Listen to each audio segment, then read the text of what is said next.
Hey everybody. So this week's question is, what happened to Jesus when he descended to hell or the dead for 3 days after his death before his resurrection? That is a fascinating question. We're going to go into some deep dive stuff here, including some things that actually we can't nearly touch on enough.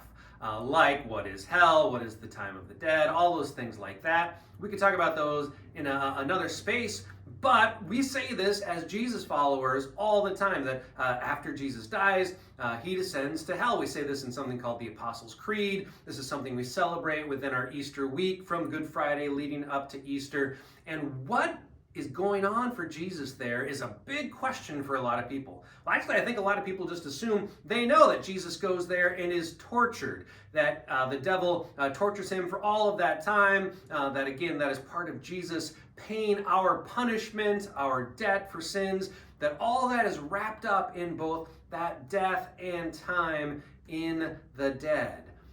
And it's not true. No, I don't want to dismiss the reality of Jesus dying. I certainly don't want to imply that that didn't happen or that crucifixion isn't as awful as we now know it to be.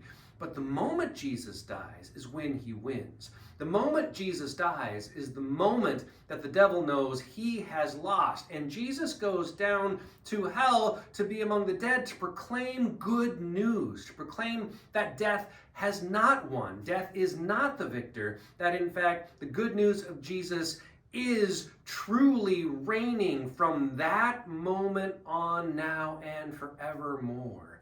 It is good news in that time. And that's entirely different than Jesus being tortured or miserable in that time. Instead, Jesus is saying right at the gates of hell, directly to the devil himself, hey, there's good news because of what I have done.